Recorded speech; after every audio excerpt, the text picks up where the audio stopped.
गयूर अब्बास और आप देख रहे हैं हमारा प्रोग्राम हॉटस्पॉट विद जी चौहान।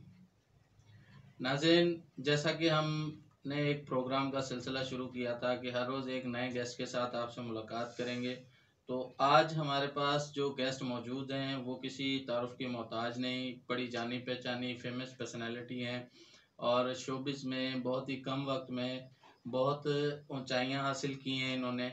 और एक अच्छे नाम के साथ, एक अच्छे मोराल के साथ हमारे साथ भी इन्होंने काम किया, हमें भी इन्होंने काम साथ करने का मौका दिया और माशाल्लाह बहुत ही अच्छी और कोऑपरेटिव जो एक्टर हैं, मॉडल हैं। तो नाज़रीन, आज हम आपको मिलवा रहे हैं जिस एक्टर और मॉडल से, उसका नाम है जेफरी गिल, जो बहुत ही ज़बरदस्त एक्टर भी हैं, होस्ट भी हैं और इसके साथ साथ मॉडल भी हैं। तो नाज़रीन, आइए आपकी मुलाकात करवाते हैं। अस्सलाम वालेकुम। वालेकुम अस्सलाम। कैसी हैं जेफरी? मैं ठीक हूँ गयूर सर, आप कैसे हैं? आप ठीक हैं? अल्हम्दुलिल्लाह जी। आजकल क्या हो रहा है? आजकल जैसे कि आपको पता है कि आफ्टर कोविड जो है बहुत सारे काम हैं जो ओपन हो चुके हैं, तो बस ऐसे बहुत सारे प्रोजेक्ट हैं तो उन्हीं में मसरूफियात मेरी चल रही है। और आज आप देख रहे हैं कि दौड़ में मैं मौजूद हूँ, इनके शहर में हूँ। तो माशाल्लाह से बहुत अच्छा, बहुत कोऑपरेटिव, इनका जितना भी सर्कल है बहुत अच्छा है। हाँ जी, थैंक यू। जैसे आपके अंदर टैलेंट है तभी आपको सब लोग अच्छे मिलते हैं। आपका जिस तरह का बिहेव होगा उसी तरह के आपके सर्कल के लोग भी होते हैं। माशाल्लाह आप बहुत मेहनती बच्ची हैं। Thank you. तो अब हम आपसे कुछ सवालात करेंगे। हमारे प्रोग्राम का कुछ कॉन्सेप्ट इस तरीके से है कि हम अपने जो भी हमारे गेस्ट होते हैं उनसे कुछ सवाल करते हैं, उनकी लाइफ के बारे में, लाइफ स्टाइल के बारे में और उनकी वर्किंग स्टाइल के बारे में। ठीक है। तो पहले तो आप ये बताएं कि आप किस फैमिली से बिलोंग करती हैं, किस तरह का आपका फैमिली बैकग्राउंड है, मतलब शोबिस में आपसे पहले भी कोई हैं आपकी फैमिली से, सिंगिंग में या एक्टिंग में, मॉडलिंग में, या आप फर्स्ट हैं? नहीं नहीं, इससे पहले हमारी फैमिली में तो कोई भी नहीं था। ये तो मेरा अपना शौक रहा है बचपन से ही। तो मुझसे पहले जो था ऐसा कोई भी पर्सन हमारी फैमिली में नहीं है। और बेसिकली मैं बिलोंग करती हूँ एक क्रिश्चियन फैमिली से। और लैंग्वेज मेरी जो है पंजाबी है। अच्छा जी, माशाल्लाह पंजाबी स्पीकिंग है। जी बिल्कुल पंजाबी स्पीकिंग हूँ। इसके अलावा सिंधी, इंग्लिश, ये लैंग्वेजेस मैं बोल लेती हूँ क्योंकि मैंने जो पीटीवी में काम किया है वो मोस्टली जो है वो परख में किया है। और परख तो एक सिंधी शो है। इसके अलावा नाटक रंग में भी सिंधी शो ही मैंने किया है। माशाल्लाह। अच्छा, तो आप वहाँ को होस्ट भी रही हैं? जी, को कंपेयर रही हूँ मैं। अच्छा, माशाल्लाह जी। इसके अलावा आपने जो है किस किस लैंग्वेज में जो है ड्रामे किए हैं या सॉन्ग वगैरह जो आपने बनाए हैं? मैंने काफ़ी आपका काम देखा है, तो जी आपके जी काफ़ी सॉन्ग्स भी मैंने देखे, उसमें सराइकी भी हैं, पंजाबी भी हैं। जी तो जी। आप बेसिकली खुद किस जो है कम्युनिटी को ज़्यादा लाइक करती हैं? देखें जी, कम्युनिटीज़ तो जितनी भी होती हैं सारी अच्छी होती हैं। सिर्फ ये है कि हर जगह पे आपको अच्छे लोग भी मिलते हैं, बुरे भी मिलते हैं, सिर्फ आपको मैनेज करना आना चाहिए। हम किसी कम्युनिटी को गलत नहीं कह सकते हैं। लेकिन मुझे जो ज़्यादातर मज़ा आया है वो मैंने लास्ट टाइम जो आपके साथ जो सॉन्ग किया था एनके प्रोडक्शन के साथ, तो मुझे वहाँ पे बहुत अच्छा फील हुआ क्योंकि वहाँ पे बहुत सारी चीज़ें मैंने सीखी हैं। और बेसिकली मैं अगर कहना भी चाहूँ तो वहीं से मेरा लेवल अप हुआ है, जब से मैंने वो एनके प्रोडक्शन का एक सॉन्ग किया है उसके बाद ही मुझे काम मिलना शुरू हुआ है। तो इसके लिए एनके प्रोडक्शन का और आपका मैं बहुत ज़्यादा शुक्रिया अदा करूँगी क्योंकि मुझे लेवल पे लाने वाले आप लोग थे। जी, माशाल्लाह आपकी मेहनत भी थी उसमें, जो सबने देखी और नज़र आ रही है। Thank you. इसमें आपने और भी प्रोडक्शंस के साथ काम किया, जी। इसमें आपने एनके प्रोडक्शन के साथ भी काम किया, तो आपको एनके प्रोडक्शन में और दूसरी प्रोडक्शन में क्या फ़र्क महसूस हुआ? क्योंकि हमारी जो टीम थी एक लिमिटेड टीम है और अच्छी बिल्कुल। सिलेक्टेड टीम है, तो जी हम ज़्यादा वहाँ रश भी नहीं करते, जी तो सिलेक्टेड लोग ही हमारे साथ काम कर रहे होते हैं। तो जी। लोगों की नज़र में क्या आप समझती हैं कि वहाँ और यहाँ आपको कोई डिफरेंस नज़र आ रहा है? बिल्कुल डिफरेंस मुझे नज़र आया है। मैं किसी भी प्रोडक्शन को गलत नहीं कहूँगी, लेकिन एनके प्रोडक्शन वो वाहिद प्रोडक्शन है जहाँ पे आपको काम के साथ साथ रिस्पेक्ट भी मिलती है। अगर आप अदर प्रोडक्शंस में जाते हैं तो वहाँ पे आपको इतनी इज्जत या इतनी रिस्पेक्ट नहीं दी जाती।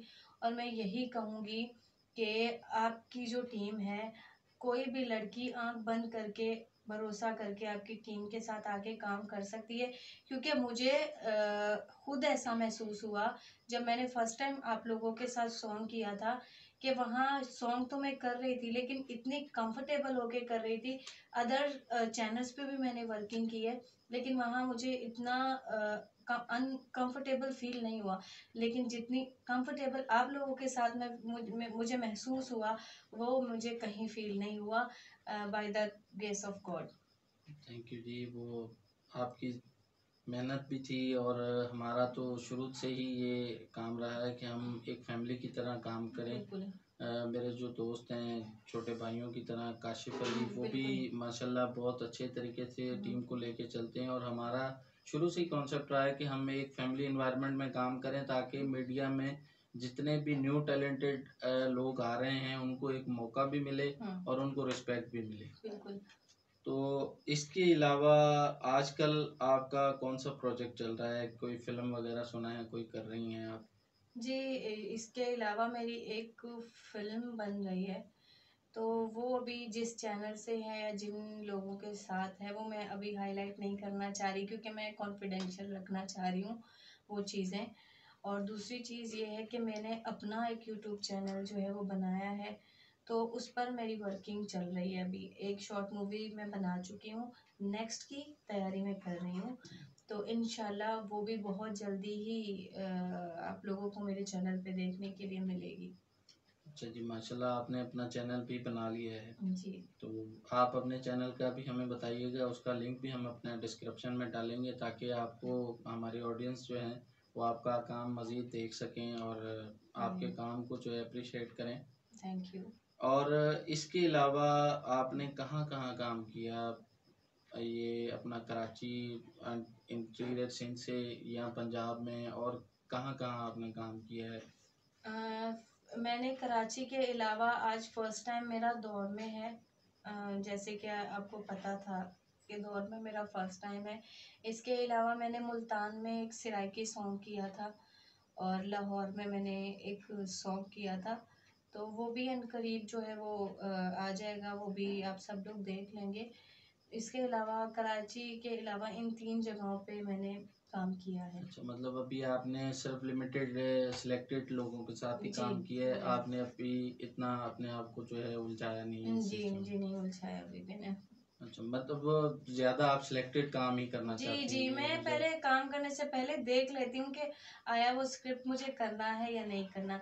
अगर तो वो करने का मेरा मूड होता है या मुझे लगता है कि मुझे करना है, तो मैं कर लेती हूँ। अगर मुझे नहीं पसंद होता तो मैं उनको रिफ्यूज़ कर देती हूँ कि नहीं, मैं नहीं कर सकती। अच्छा, लाइफ में कभी ऐसा मौका भी आया कि आपको किसी ने कोई ऐसा स्क्रिप्ट दिया हो और आपको बहुत ही ज़्यादा गुस्सा फील हुआ और आप बहुत ही ज़्यादा आग बबूला जैसे कहते हैं हाँ। वो, कि और आपने स्क्रिप्ट मुंह पे मारा हो कि बस मुझे आज के बाद कांटेक्ट भी नहीं करना और मुझे ये स्क्रिप्ट भी नहीं करना आपका? नहीं, ऐसे स्क्रिप्ट मुझे नहीं मिले। स्क्रिप्ट हमेशा मुझे अच्छे ही मिले हैं। तो कभी सम टाइम ऐसा हुआ है कि मुझे कॉल आई और कॉल आई कि आपका हम पोर्टफोलियो करेंगे, लेकिन पोर्टफोलियो के बैक पे क्या था वो मुझे बाद में पता चला कि वो मुझे पिक्चर्स भेज रहे थे के लिए। तो उस वक्त मैं शॉक्ड हुई, तो मैंने उनको ब्लॉक, पहले तो मैंने उनको बोला, मैंने कहा कि आइंदा आप कांटेक्ट नहीं कीजिएगा क्योंकि इस टाइप के शूट्स मैं नहीं कर सकती हूँ, क्योंकि वो मेरे फैमिली मुझे उस चीज़ के लिए अलाउ नहीं करती। उसके बाद मैंने उन सबको ब्लॉक कर दिया। ऐसे जो है वो ऑफर्स आती रहती हैं, लेकिन वैसे ये पाकिस्तान में देखें ये चीज़, हमारा तो एक इस्लामी मुल्क है, एक फैमिली इन्वायरमेंट है। हम यूरोपियन कंट्रीज में तो नहीं है, जी। तो हमारा तो ये इन्वायरमेंट भी नहीं है कि इस तरह का काम ना हम कर सकते हैं, ना हमारे माशरे में ये जेब जो नहीं है। देता जी। कभी ऐसा हुआ है कि फैमिली की तरफ से आपको कोई जो है पाबंदी फेस करनी पड़ी हो कि आज आप इस शूट पे गई थी तो दोबारा नहीं जाना, आपने कोई काम नहीं करना, या कभी किसी ने मना किया हो कि शोबिज़ में आप क्यों आई हो, ये काम क्यों, फैमिली से, रिश्तेदारों से। अक्सर होता है कि फैमिली में रिश्तेदार अपनी फैमिली से हट के जो बाकी रिश्तेदार होते हैं सर्कल में, वो एतराज़ात कर रहे होते हैं। तो आपको कभी ऐसी कोई चीज़ फ़ील करने को सामने नज़र आई, कोई नहीं, आपने फेस की हो ऐसी? ऐसा नहीं है, ज़्यादातर टाइमिंग का इशू होता है क्योंकि शूट्स पे अक्सर और बेशतर जो है वो लेट हो जाता है। तो टाइमिंग इशू मुझे रहा है हमेशा से, लेकिन मुझे कभी मेरी फैमिली ने मना नहीं किया। हाँ, मेरी फैमिली को मेरे रिलेटिव ज़रूर आकर बोलते रहते हैं कि इनको मना करें, ये फ़ील्ड अच्छी नहीं है या ये लोग अच्छे नहीं हैं, जहाँ आना-जाना होता है। तो इस तरह से फैमिली को हमारी फैमिली को रिलेटिव जो है वो पुश करते रहते हैं, लेकिन ये है कि मैं फिर उनको काउंसलिंग कर देती हूँ, समझा देती हूँ, तो ऐसा कभी हुआ नहीं है। मतलब आपका कहने का कि आपकी फैमिली को आपके ऊपर ट्रस्ट है और ट्रस्ट है वो जी। इस चीज़ को समझते हैं कि आप कभी भी कोई गलत जी कदम नहीं बिल्कुल, उठाएंगे। उसकी मिसाल आप आज देख सकते हैं कि मैं यहाँ पे आपके साथ बैठी हुई हूँ। जी, वैसे आपने कभी सोचा था कि आप इस तरह इस छोटे से शहर में, एक छोटे से स्टूडियो में, एक छोटे से प्रोग्राम में इंटरव्यू देंगी? नहीं, नहीं, मैंने ऐसा सोचा नहीं था। माशाल्लाह से बहुत बड़ा प्लेटफ़ॉर्म है आपका, अल्लाह ताला आपको तरक्की दे, कामयाबी दे। थैंक हमारी दुआएँ आपके साथ हैं और अगर कभी भी आपको मेरी नीड पड़े आपके प्रोजेक्ट में या कभी भी, तो मैं हाज़िर हूँ। नाज़रीन, ये कैमरे से हट के भी ये बात है कि जैफ़ी जो है वो काफ़ी हमारी रिस्पेक्ट करती है। अगर हम जैफ़ी को कॉल करते हैं, जैफ़ी के पास अगर डेट्स फ्री नहीं भी होती तो दूसरे काम को भी ये जो है डिले करवा के हमारे साथ जो है काम करती हैं। ये इनकी एक बहुत बड़ी जो है खूबी है कि ये अपने सीनियर्स की रिस्पेक्ट करती हैं, और इसके लिए मैं आपको अप्रिशिएट कर कहीं और ऑफ़र आती है कि आप जो फ़ील्ड इस वक़्त तक आपने नहीं की, मतलब कि स्टेज जो है, हुँ, लाइव नाइस। स्टेज तो लाइव ही होता है। तो हुँ। कभी अगर लाइफ़ में मौका आए या ऑफ़र आए तो आपने सोचा है कि कभी स्टेज भी करेंगे आप? नहीं, स्टेज मैं कभी भी नहीं करना चाहती हूँ। स्टेज मीन ये नहीं कि नेगेटिव नहीं, स्टेज जो थिएटर होता है, असल तो एक्टिंग की बेसिक जो है वो है ही थिएटर, क्योंकि वहीं से पता चलता है एक्टर कौन है, कैसा है, वहीं से सीख के निकलते हुँ। हैं। आजकल जो थिएटर हो रहा है वो थिएटर तो एक वल्गर होते जा रहे हैं। मैं उसकी बात नहीं कर रहा, मैं एक प्योर जो हमारा एक बेसिक थिएटर है जहाँ से हम सीख के निकलते हैं, लर्निंग कर, उसके लिए अगर आपको कभी ऑफ़र हो तो आप करना चाहेंगी कभी? अगर थिएटर में पॉज़िटिव करैक्टर हो तो मैं कर सकती हूँ, लेकिन अगर नेगेटिव करैक्टर हो, आपको पता है जैसे कि आजकल चल रहा है माहौल, अगर उस तरह का मिलता है तो उसके मुताबिक मैं नहीं कर सकती। हाँ, करैक्टर पॉजिटिव हो, साफ हो तो। अच्छा, हम चाह रहे हैं कि हम अपने चैनल पर एक शो ऑर्गेनाइज करना चाह रहे हैं। हाँ। वैसे तो हमने बहुत सारी प्लानिंग्स की हुई हैं, लेकिन जो ज़्यादा नज़दीक है, काम हमारा जो बिल्कुल कंप्लीट हो चुका है और हम फाइनल स्टेज पे हैं कि उसको स्टार्ट किया जाए। तो अगर हम आपको ऑफ़र देते हैं कि आप हमारे साथ जो रोड शो करें, जो लाइव रोड शोज़ होते हैं, अक्सर आपने टीवी पे देखे भी मैं होंगे। कर चुकी भी हूँ। अच्छा, माशाल्लाह, आपने ये भी किए हैं। जी, जी। अच्छा। तो आप हमारे साथ वो काम करना चाहेंगी कि इस चैनल पे हमारे व्यूअर्स को भी वो पता चल जाए कि अगर कभी हम आपको ऑफ़र दें कि आप हमारे साथ ये काम करें, क्योंकि हम कराची से भी काम कर रहे हैं और हुँ। यहाँ से नवाबशाह से भी काम कर रहे जी, हैं, जी, जी। और पंजाब में भी हम स्टार्ट लेने जा रहे हैं। हुँ। तो हम मुख्तलिफ अपने जो टीम मेंबर्स हैं उनके साथ मिलके काम कर रहे हैं। तो आपके अंदर ऐसी स्किल्स भी हैं, तो हम अगर आपको ऑफ़र करते हैं तो इन फ्यूचर क्या आप ये नहीं देखिएगा कि आपको ऑफ़र हम कर रहे हैं। हुँ, हुँ। मैं ये जानना चाह रहा हूँ कि अगर आपको कोई ऐसी ऑफ़र आए कि आप रोड शो करें, और लाइव रोड शो अगर आप करती हैं तो उसमें आपका क्या एक्सपीरियंस होगा? करना चाहेंगी या नहीं? देखिए, रोड शो से मुझे लगता है कि हम लोग बहुत कुछ सीखते हैं, क्योंकि वहाँ पे आपको हर तरह के लोग मिलते हैं, हर तरह के लोगों को आप फेस कर रहे हो, तो कुछ लोग कमिट्स देने से रिफ्यूज़ करते हैं, कुछ लोगों के कमिट्स अच्छे होते हैं। तो रोड शो मैं कहती हूँ कि मेरे लिए बेसिक है, या कोई भी अगर अपने इस करियर को आगे करना चाह रहा है तो वो रोड शो ज़रूर करे, क्योंकि वहाँ पे आप लोगों को ऐसे बहुत से लोग मिलेंगे जो आपको अच्छे कमेंट्स भी देंगे और बुरे कमेंट्स भी देंगे, तो डेफिनेट आपकी तरफ से अपॉर्चुनिटी आती है तो। अच्छा, अब कुछ आपसे पर्सनल सवाल की तरफ आ रहे हैं। जी अक्सर ये होता है कि ख़ास तौर पे फीमेल्स की तरफ से वो पर्सनल जो सवाल होते हैं उन पे काफ़ी कंफ्यूज हो जाती हैं। जी तो यहाँ आपका हम कुछ पर्सनल सवाल करना चाह रहे हैं जी। कि आपकी लाइफ में कोई आया है अभी तक या इन फ्यूचर कोई आने का किसी का चांस है? मेरी लाइफ में 4 साल से एक इंसान है, अच्छा जी, पहले से ही है। पहले से ही है जी। तो ये है कि मैं हैप्पी हूँ उनके साथ, क्योंकि उनसे भी ऐसी बहुत सारी चीज़ें मैंने सीखी हैं अपनी लाइफ में। मैं अगर बोलूँ तो उनसे पहले यानी कि उनके मिलने से पहले एक खाली बॉक्स कह लें वो थी, लेकिन अब ये है कि ऐसी बहुत सारी चीज़ें मैंने उनसे सीखी हैं, अपनी कुछ नेगेटिविटी अपने माइंड से मैंने खारिज की है। तो मेरे कहते कि हर कामयाब मर्द के पीछे एक औरत का हाथ होता है, लेकिन मेरी कामयाबी के पीछे उनका हाथ है। किसी मर्द का हाथ है। बिल्कुल। तो ये इनका ताल्लुक मीडिया से है? नहीं, वो मीडिया से ताल्लुक नहीं रखते। शोबिज़ में किसी भी हवाले से उनका कोई ताल्लुक नहीं है? नो, उनका ताल्लुक इस चीज़ से नहीं है। अच्छा जी, चलें जी, ये भी क्लियर हो गया। वैसे बाज़ दफ़ा ये होता है कि अक्सर ऐसे सवालात किए जाते हैं तो वहाँ से आगे से रिफ्यूज़ कर दिया जाता है, इन चीज़ों को छुपाया जाता है, क्योंकि फ़ीमेल जो आर्टिस्ट होती हैं वो इन चीज़ों को काफ़ी सीक्रेट रखती हैं कि ये सीक्रेसी ही रहे। जी कि जी जी। लेकिन आपने माशाल्लाह अपना एक रिलेशन का वो क्लियरली बता दिया, जी, एक बहुत बड़ी बात है।